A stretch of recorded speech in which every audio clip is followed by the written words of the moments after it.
caused the thinning of the tree cover in the mountainous areas of the Ala Valley and the subsequent overflow of the Ala River.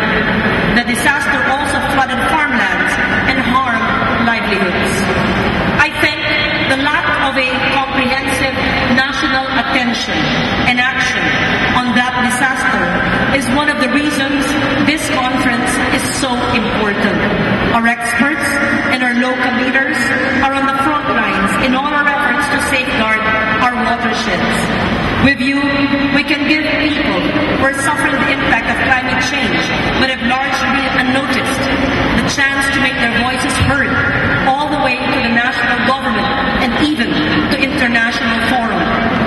Climate change is being experienced here and now all over the world. The Ala Valley disaster has exacerbated the poverty of our people here. Because of that, there is as much urgency to implement the recently enacted climate change of 2009 all over the country. What is the climate change of 2009, which for 2 years I have painstakingly authored, sponsored, and finally passed into law? One basic premise of this useful legislation is that locally designed initiatives can provide an effective way to achieve local, national, and global sustainability objectives. It is my objective that all local governments should be on top of the global climate change agenda and to send a message to our local and national leaders that climate change compels no less than nationally coordinated action. The Climate Change Commission that will be formed after the signing into law of the Climate Change Act will provide technical and financial assistance to all our local government units. It will also connect our LGUs with international development partners and donors to be able to be taught adaptation measures to climate change. Members of the Philippine Watershed Management Coalition throughout the country and all you stakeholders, this Climate Change Act builds on a substantial work and advocacy of this representation. I am glad to share with you the responsibility and opportunity of decision-making in capacity building and supporting the implementation of sustainable development policies and programs under this Act.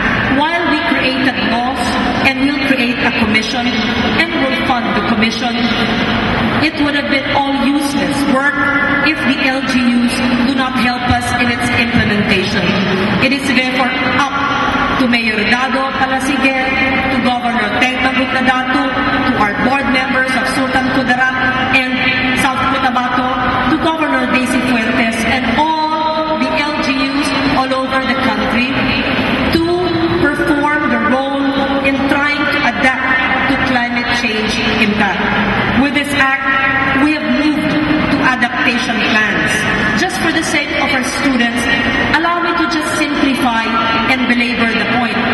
What is mitigation? What is adaptation? Mitigation is trying to reverse or lessen the impact of climate change, because whether we like it or not, mitigation and climate change is here and now.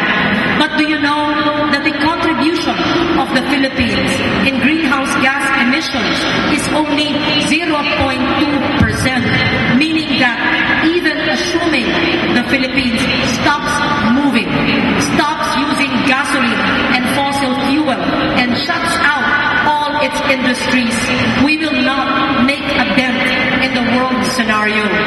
While countries like China has 21.5%, they contribute 21.5% or 1/5 of greenhouse gas emissions in the world.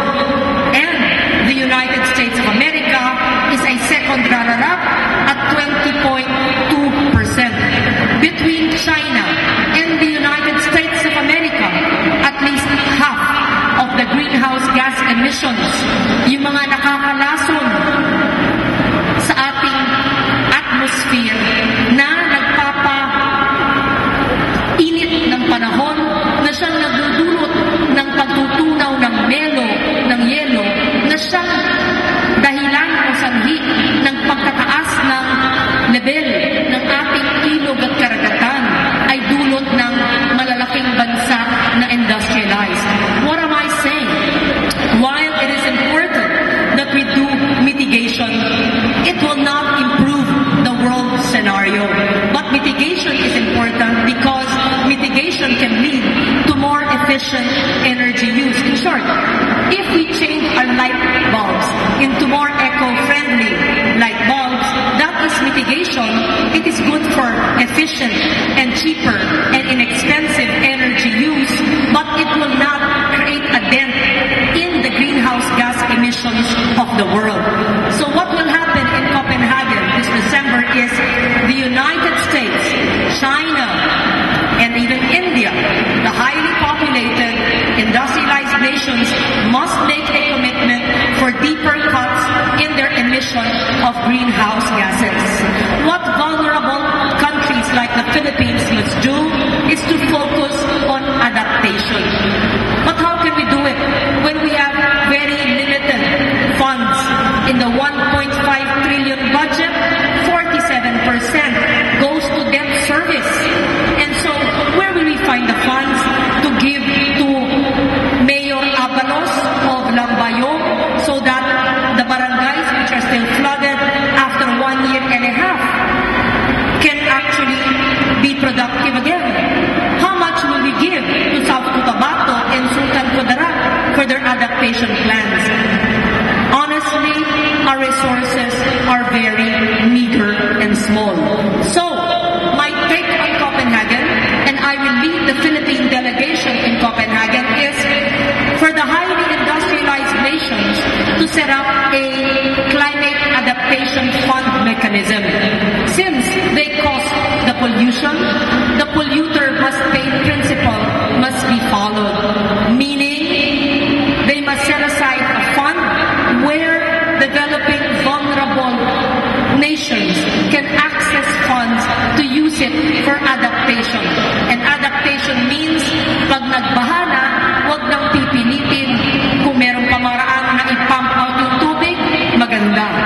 Ngunit kung hindi, ilikas na yung mga tao at bigyan ng kabuhayan sa agrikultura o ibang trabaho sa kalayunan dahil yan ay adaptation. Pangalawa, reforestation, magtanim ng punong kahoy sa bawat lugar na maaring pagtamnan. Pangatlo, mangrove rehabilitation sa ating mga coastal areas at marami pang iba. What I am saying is that we must focus on adaptation. Another thing, an out-of-the-box, innovative manner of doing things is suriin natin ang ating utang ng pambansa. 40% goes to debt service. Why don't we do a debt audit? At kung ano ang mga utang na medyo anomalous, hindi naman sa tatakbuhan natin ang ating kinauutangan, we can request our donor agencies and our debtor institutions. First, because of the global financial crisis. Second, because of the climate crisis, to forgo a part of the debt, ating utang, and to conduct a debt for climate adaptation swap agreement, even if only 0.01% of our foreign debt can be swapped in exchange for reforestation projects in the watersheds of Region 12 and in Central Mindanao. Bakit hindi? So there are many ways of skinning a cat and many ways of providing a solution to this problem. This Climate Change Act will do all that and more. It is well suited for the protection of our watersheds because this very useful piece of legislation set out to give more stakeholders and communities greater responsibility and opportunity to initiate programs in the respective areas of responsibility that are aligned to the national and global goal of sustainable development. Soon, as I told you, a climate change commission will create an enabling environment for multi-stakeholder participation